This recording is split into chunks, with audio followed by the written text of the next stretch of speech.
pills, and a long list of other things that we don't have time to cover tonight. God has graciously set me free from my addictions to cigarettes, alcohol, and prescription pills. I gotta take a breath. I grew up in a very loving family. Both my parents are from Arkansas and were active members of the Church of Christ. They were married in 1961 and immediately started a family. From 1961 to 1970, they were blessed with 5 children, with me being number 4, and the best. I'm just kidding. I have 3 brothers and 1 sister. My dad was a truck driver, and my mom stayed home with all of us rugrats. In 1978, my dad found a better opportunity to make more money driving a truck in Iowa, so we moved from Arkansas to Iowa, and we started a whole new season in our lives. I started in 1st grade, and I made a lot of new friends, and life was good. In 1978, my parents divorced for whatever reason, and my dad moved out. He bought a little house across town on the other side, the east side. I was around 9 years old at the time, and I remember feeling happy that they split up because there was so much arguing and screaming going on in the home. All I wanted to do was get out. I started hanging out with the wrong people from the wrong side of the tracks, literally. I was introduced to cigarettes and alcohol during this time. When my mom was taking a nap, I would steal her cigarettes out of her purse. I think this is the first time she's hearing this. That's my mother right there. And when I stayed at my dad's house, I would drink the vodka that he kept under the sink and then replace it with water. I was so smart. I think that's the first time my dad heard that too. When I was 13 years old, I was out with some friends on a Friday night, just cruising around town, seeing what kind of trouble we could get into. Well, we found some. We were drinking and having fun until someone turned us in. We got stopped by a police officer. We were taken back to the police station, the cop shop, as we called it, and boy, was I in trouble. I was so afraid of what my daddy was going to do to me after he found out I was drinking with friends.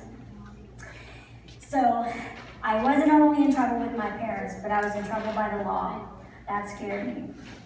I ended up having to go to court. I paid the court fines with my own allowance money that I saved up for. And also I had to write a 350-word essay on teenage drinking that my mother helped me with. As it turned out, the judge liked my testimony or my essay so much that he ended up having it put in the hometown newspaper. I was a star. Who would have thought? By the time I was 15, I was drinking every weekend with my friends at whatever party we could find. I did try marijuana with some friends, but I didn't like it. I like to be uppity and peppy, and so I just stuck to alcohol because marijuana made me feel too calm. My teenage years were passing by very quickly. I had a boyfriend, I was active in both band and in sports, and I had my own car and I had my own job. Things seemed great, except I was drinking quite a bit every weekend. When I didn't even consider it, but I didn't consider myself an alcoholic. No way, I was too strong to be anything like that. It was everybody else, not me.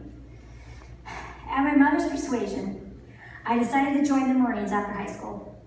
She knew I did not want to go to college right away, and I had a pretty successful career in high school band playing my trumpet. So that's what I decided to do. While in Arkansas, my mom had a next door neighbor who had been in the Marine band and used that as an inspiration for me to try to do the same. My mom prayed very hard for me to succeed and successfully pass the audition. She even went as far as calling the 700 Club and for them to pray for me, and she donated them $100. Looking back at it now, I'm thinking she just really wanted me out of the house. The prayers and donation must have worked because I made it into the U.S. Marine Corps band. At this point, I didn't think anything could be any better, but I was wrong. It could be. Because the Marine Corps issued me a hot, young, popular, and talented Marine who is now my husband almost 28 years. We got married a year after we met because he was stationed in Okinawa, Japan for 1 year. We actually only knew each other face to face for 3 weeks. We developed our relationship through letters and very expensive phone calls. No texting back then. He even asked me to marry him over the phone. Well, I can stand here today and tell you that God sure knew what he was doing when he put us together. It hasn't been a bed of roses for sure, but here we are, still loving each other even more than we did the first day we met, 29 years ago. I got out of the Marine Corps after 3 years, but David stayed in for 21 years, retiring in 2005. I've always kind of drank alcohol. For years, I could take it or leave it. But when David retired from the Marines and we moved back to Kansas City from California, things started to fall apart. We had previously bought a home there, knowing that this is where we wanted to live when he retired. He started his new job at the church as a music minister. I thought to myself, we have really made it in life. We have a house, a beautiful family, I have my nursing degree, and my husband is a pastor. Oh, joy! What else could go wrong? Life was perfect. I could have been more wrong. This was one of the most difficult times in my life. David was gone a lot. He was praying with other people, talking, counseling, going to board meetings. Everything was the ministry. It definitely became first above all else. There was no balance in our lives. I couldn't help but feeling like I was under a microscope all the time from people at the church. I couldn't do anything wrong. I couldn't screw up. Everything had to look like it was perfect in our lives. I'm a people pleaser and did not want to fail, but I could not take the pressure of trying to live a perfect life. So I decided to cope by medicating myself with alcohol. My perfect mask was on when I was at church, but I was a closet drinker at home. I was trying to hide it and enjoy the thrill of the rush that I felt, thinking I was getting away with it. That was the biggest thrill. Even when we were hosting Bible studies in our home, I would have a large tumbler with wine in it. I seriously thought that I was getting away with it, but little did I know that everyone knew. They just didn't say anything. But I still could not get enough. After 2 years of this life, with David working in the church, our pastor decided to resign his position, and we elected a new pastor. Ironically, this pastor that came on was from Phoenix. He brought in, this was all in Kansas City. So he brought in a whole new staff. He replaced David. He replaced all the existing staff. And so David was no longer needed, nor was he employed. I remember feeling rejected and abandoned. It was so low of a blow for him, too. It was totally unexpected. Many of our friends had backed away from us. I couldn't understand it. They were Christians. They were supposed to be our friends, and it was perfect. David had done nothing wrong. We were both absolutely devastated. He retired from the Marines for this job, and now it was gone. Thank God I had a good job as a nurse, because now I was the breadwinner. Yeah, no pressure. The fact is that I was under a lot of pressure that I had never been under before. David was depressed, even though he wouldn't admit it, and was afraid to look for a job for fear of rejection. He was definitely not himself then, and he was completely broken and rejected. I was working as a nurse 70 to 80 hours a week and feeling more and more resentment towards David because he wouldn't go out and get a job. I worked a lot of hours and made good money to keep our heads above water. Because I was so smart, I started drinking more and more to numb the pain, resentment, and anger that was building up within me. I was buying these little 4-packs of wine, and they had the screw tab. So they were very convenient for the car, so that's where I kept them. So when I got off work, I would just pop off the cap and drink all 4 of them before even walking through the door of our home.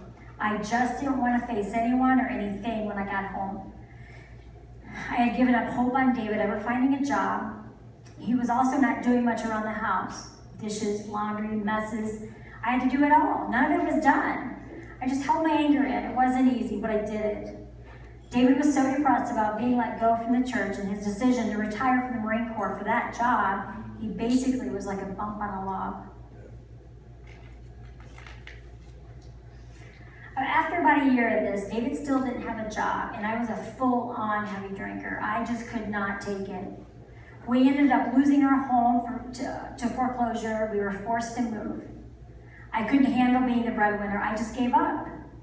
I had been talking with my dad about possibly moving to Iowa and living in his little rental house next door to his home. And that's exactly what we ended up doing. And all the while, my drinking was becoming more and more destructive.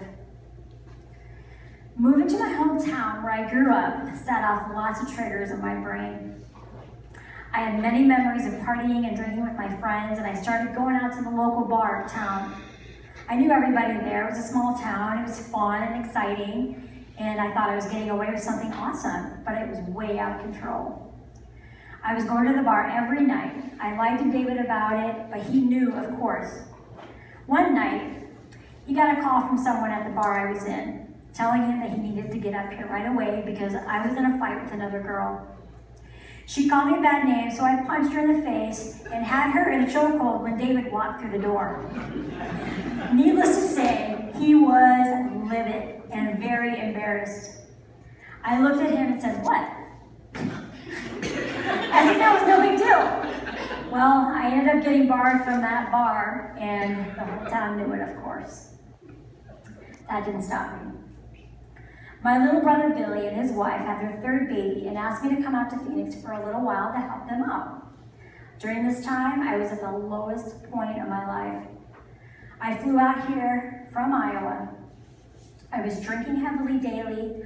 I was taking sleeping pills with my wine, and I got fired from my nursing job, and my family was falling apart. I was in a full-fledged affair with another man, and David and I were getting a divorce. The night before I flew out to Phoenix, I went out to a bar and I got so hammered that I didn't even pack my bag to Phoenix. I brought nothing with me. So my third day here, I found myself snooping around the medicine cabinet in my brother's bathroom, and I found a full bottle of benzodiazepines. It's an anti-anxiety medicine. Without even hesitating, I poured a whole bunch of them into my hand and quickly popped them all in my mouth. I didn't even know how many I took. At this point, I did not even care if I lived or died. Everyone around me hated me. I lied and used everyone and anything just so that I could drink, and I was losing everything. After popping all those pills, I got into my brother's car, which he was letting me borrow at the time, and I was driving over to my mom's house, which was only 15 minutes away. I stopped at some Chinese restaurant. I had 2 glasses of wine. At this point, I only vaguely remember what I was doing. I know I stopped at Target and I bought little 4-packs of wine, and I stopped at a couple of other places, but I can't even remember where I was. I did find out a year later that I left my credit card at one of those places.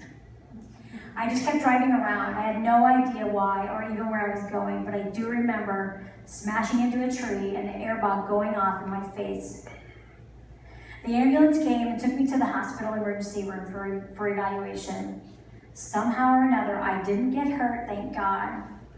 For some surprising reason, they didn't even test me for my blood alcohol or a drug screen. I was very surprised about that, being an ER nurse. God definitely spared me on that because I had already been pulled over for an OWI in Iowa, arrested, and I would have been arrested and put in jail. I remember after leaving the hospital, I started walking around downtown Phoenix. I stopped at some Circle K to borrow a stranger's phone to call my brother to come pick me up.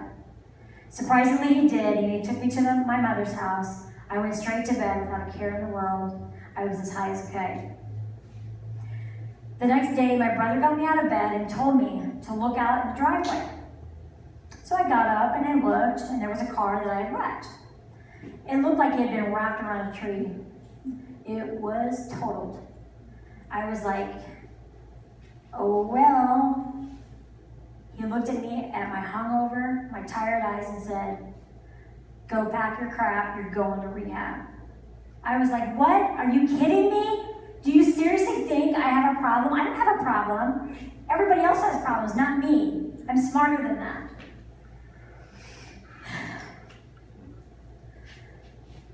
So, he said, and I'll never forget it, my little brother looked me in the eyes and he said, Kari, you've been in town for 3 days and you wrecked my car. Yes, you have a problem. I didn't have anything to argue with. I was like, yes, I did. Okay, fine, I'll go to rehab, but it's not gonna do any good. And I argued with him. I'm an RN, I'm in the ER, I'm fine, I know what I'm doing. Everybody else is crazy, not me. With a lot of hesitation and a lot of resistance and arguing, I decided to go. I let my brother take me to rehab. So that's exactly what I did. I went to rehab here in Phoenix. But before I went, though, I was so smart. I took the rest of those pills, put them in a sandwich bag, put my hair in a bun, and stuck them way up in there before I went to rehab. I was so smart. While in rehab, I cleared my mind. I totally detoxed. Everything was out of my system. As soon as I was able to think clearly, I finally realized that I was losing everything that meant anything to me in my life. My husband was divorcing me. My daughters were sick of my lies and drinking. Other family members didn't want to be around me, and most of all, I felt like God had rejected me. I had hit rock bottom, and I knew it in my heart, and that was all my own doing. I started praying for God to help me and guide me and how to restore my life. I didn't want to lose everything. I took for granted that my family would always be there for me. I didn't take their feelings into account, nor did I care. As long as I was getting what I wanted, I knew that I needed to get help. And I know I needed to get sober. And I could not do it on my own. I called David. I begged him to take me back. I apologized profusely for my behavior and promised to never be that way again. Mind you, I had apologized to him every single night that I came home and I was drunk. I'm sorry, I'll never do it again. This was just a pattern. I asked him to take me back. Move out here to Arizona, I said. Let's start fresh. I remember him saying, wait a minute, you want me to move to Arizona? You want me to quit my job that I love? You want me to pack up my beautiful home? You want me to take Abby out of school and move all the way to Arizona? Because you are so awesome and I can trust you? Not. So I said, yes, that's exactly what I want you to do. And he said, the Lord's gonna have to speak to me loud and clear on that. And he hung up. Well, obviously he did end up moving out here to Arizona. Just him and Abby, all by themselves. When he and Abby got here to our new apartment, he could not believe the grace and love that I could not believe the grace and love that he showed me. He could have been mad and resentful and angry towards me, but he wasn't. I had never experienced the unconditional love and undeserved love that he showed me. And I thought only God could give him that much grace, mercy, and forgiveness after the way I had treated him. I guess God did, only in his time, work through David. We started over again. We started together. We restored our marriage, and we made God the center of our lives. I can honestly say that I'm the happiest person on earth. I finally saw through Celebrate Recovery that the more I opened up and the more I shared my issues, the peace, the happiness, the joy, the love, and the freedom that God gave me is truly endless. The desire in my heart is to help others on their journey through recovery. This November, I will have 3 years completely sober from alcohol and prescription pills. I am truly blessed. I am truly blessed. Thank you. I now sponsor young ladies through things that I have been through. I lead Celebrate Recovery with my husband here at newLife Church, and I teach the 12-step study class. Celebrate Recovery has certainly been a godsend to me and my family. And I thank you, God, for everything that you've done for me, for my mom, my dad, for Rosie, for my nurse facilitator at my nurse recovery group, Joey, my AA sponsor, my friends here at church, Lisa, Joey, Cindy, Eva, Doug, everybody, Patty, Jeff. I have so many friends here that love me unconditionally for who I am today, and I'm so grateful. Thanks for letting me share.